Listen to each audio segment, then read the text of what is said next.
Après une douloureuse nuit passée sur le pas de la porte d'Istronaf, Monof, Zulaman et leur nouvel compagnon Natao s'éveillèrent dans la douceur et le calme de la campagne.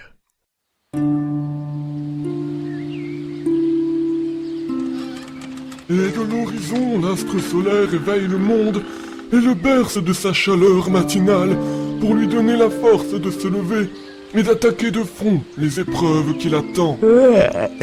Ah, super accueil. Tiens, les fous sont libérés à l'aube. Alors, comment allez-vous, chers amis? Amis. C'est vite dit, hein, on a dormi devant la porte quand même. C'est sûr que c'est pas la meilleure manière de montrer son affection, genre... L'amitié est une notion bien vague que chaque être définit différemment selon son aura. Et mon cul, c'est du poulet? Où se trouve donc votre compagnon ou elfe? Ah tiens, c'est vrai ça? Elle est partie il y a 1 heure environ. Elle a dit qu'elle avait besoin de sport avant le petit déjeuner. Ah, elle m'a pas l'air nette cette fille de toute façon. Ouais, moi, si elle continue comme elle a commencé, je vais vite la noyer dans le lac. Peut-être voudriez-vous entrer afin de parler de la requête que vous aviez à m'exposer. Ouais, on veut bien. Alors suivez-moi. Eh ben c'est pas trop tôt. Chapitre 18. Le vieux pêcheur. Monof et Zulaman suivirent le vieil Istronaf dans sa demeure. Ils s'installèrent dans un salon douillet, au coin d'une cheminée.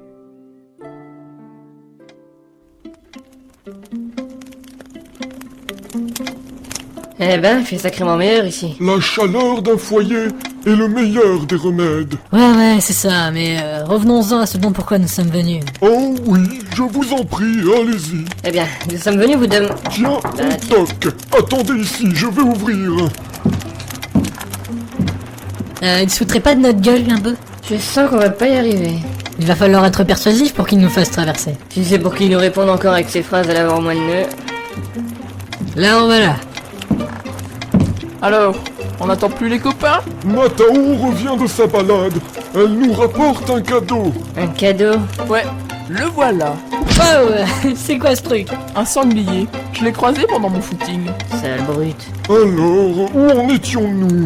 J'étais en train de vous demander si vous accepteriez de nous conduire de l'autre côté du lac. Grand Dieu, non! Le lac est dangereux et nul ne l'a jamais traversé. Si, moi. Et toc le vieux! Comment? Vous l'avez traversé? Mais c'est impossible! Eh bien si. Mais j'ai été aidé. Ouais, ça m'aurait étonné aussi. Tu veux bien nous expliquer, Natao?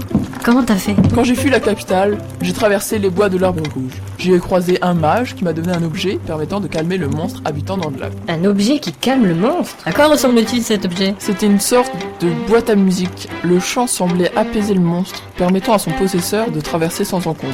Une boîte à musique calmant le monstre! Oui, ça me rappelle quelque chose tout ça. Je vais voir dans mes livres, je crois que j'ai ça quelque part. Allez, le vieux débloque. Et où est cette boîte à musique, Natao? Tu l'as encore, j'espère. Non, je l'ai détruite en arrivant à Mulocine. Quoi? Mais t'es complètement débile ou quoi? Tu vas baisser d'un ton le paysan. Non, je suis pas débile. Mais figure-toi que j'avais pas vraiment l'intention de repasser un jour par ce lac. Alors tu l'as détruite? Bah oui, évidemment. Mais c'est évident. Et les autres, mademoiselle, s'en contrebalancent. Mais si tu veux savoir, oui. Bon. Donc il n'existe plus d'autre moyen pour traverser maintenant que la boîte à musique a été détruite? Bah à moins que le vieux nous sorte miraculeusement une copie de la boîte de l'un de ses livres, je pense qu'on va devoir contourner et perdre presque 2 semaines de voyage. La voilà! Ça y est, ce vieux est devenu Dieu. Vous avez trouvé une boîte à musique calmeuse de monstres, c'est ça? Non, bien sûr que non! Cette boîte à musique était unique, sans doute! Ah ouais, je me disais aussi. Et en passant, félicitations à Natao pour sa performante démonstration d'intelligence. Tu veux finir comme le sanglier, toi? Parce que ça peut vite s'arranger. Alors Istronaf, qu'avez-vous trouvé dans ce cas? Le livre traitant de la légende du monstre et de la musique qui le calmerait. Et le livre va nous pousser la chansonnette, je suppose. Non, elle était notée en dessous du texte, Monof. Comment ça, elle l'était? Oui, c'est bête, mais la page est déchirée à cet endroit. Oui, bête, oui. Vous vous foutez de nous? Pas du tout, mais je la connais. Quoi? Il la connaît? Alors d'abord il nous dit que traverser est impossible. Ensuite il dit qu'il connaît la chanson qui calme le monstre. Je vais le tuer. Oh, si vous ne voulez pas la prendre, je peux très bien me la garder pour moi. Je veux bien te la garder pour toi si tu veux. Tu n'auras qu'à la chanter toi-même quand nous serons sur le lac. Ah, mais je ne viens pas. Non mais, il plaisante là. Eh le vieux, faudra arrêter de nous prendre pour des cons, hein. Je ne vous prends pour rien du tout. Il est hors de question que je vienne avec vous sur le lac, voilà tout. Bon, au fond on s'en fout, écoutez.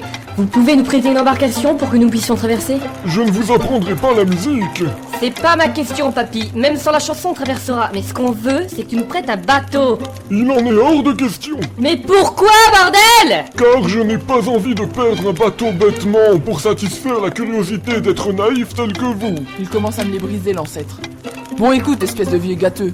Ou tu nous prêtes un bateau que tu vas toi-même conduire à travers le lac en chantant pour nous emmener sur l'autre rive, soit je te brise tous les os jusqu'à ce que tu ressembles à une bouillie sanguinolente. La violence ne réglera pas vos soucis, vous savez. Bon, je crois qu'il n'y a rien à en tirer. Et que fait-on alors? On se tape tout le tour du lac à pied? Moi, je pense que l'heure est venue de manger. Vous ne refuserez pas un bon repas, n'est-ce pas? Les discussions sont toujours plus joviales autour d'une table. Il se fout vraiment de notre gueule. Natao, essayons de laisser ça de côté pour le moment. Allons manger, ne le vexons pas et peut-être qu'après le repas il sera plus disposé à nous aider. Espérons-le. Si vous voulez bien me suivre...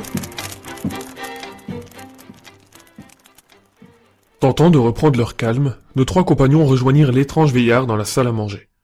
Après que leur hôte les ait servis, il s'assit à son tour à la table et entama la conversation.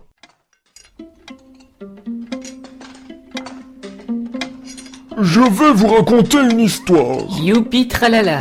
Il y a de cela de nombreuses années, j'étais un jeune et intrépide aventurier. Un jour, je me suis aventuré sur le lac Frijombre, et m'éloignant trop, je me suis perdu. Oh, quel dommage. C'est alors que j'ai vu le monstre, une bête gigantesque semblant sortir droit de la préhistoire, d'énormes crocs et de terribles yeux rouges. Et vous lui avez chanté une petite chanson? Non, Natao, je ne la connaissais pas à cette époque. Ce jour-là, j'ai eu une chance pas croyable de m'en sortir.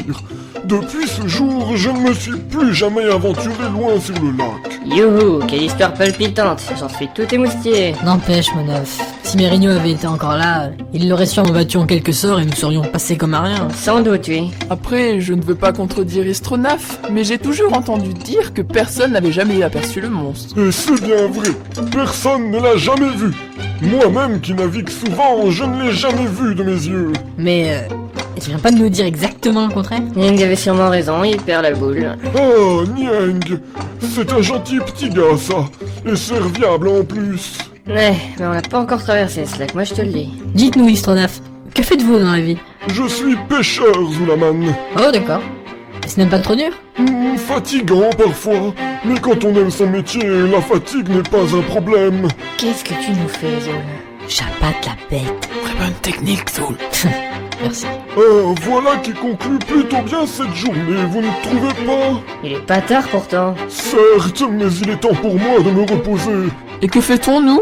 Je vais vous raccompagner à la porte. Vous nous mettez dehors? Ah, mon œuf, ne gâche pas tout, joue le jeu pour l'instant. Et demain nous aurons peut-être une chance d'avoir son aide. Bon, ok. Par ici, je vous prie. Voilà, nous nous revoyons demain, je suppose. En effet, à la première heure. On n'a pas que ça à foutre, nous. À la première heure, alors. Bonne journée. Bon, et ben voilà une superbe journée qui se présente à nous. Formidable. Ce voyage s'annonce formidable. Rester sur place, on ne peut pas appeler ça un voyage. Si demain il persiste à nous prendre pour des idiots, je crois bien que je vais le faire. Pour une fois qu'on tombe d'accord, Mounov, je serais ravi de t'aider. Bah dans ce cas on sera 3. En attendant, on va faire quoi? C'est à peine le début de l'après-midi. Pour ma part, je vais faire un peu le tour des environs, des fois que je trouve un autre moyen de traverser. Ouais, je vais venir avec toi. Monov, tu viens aussi? Bah j'ai pas tellement le choix, je vais pas rester devant la porte de ce vieux sénile tout seul à vous attendre. Ouais, vu comme ça. Alors bouge-toi, on y va.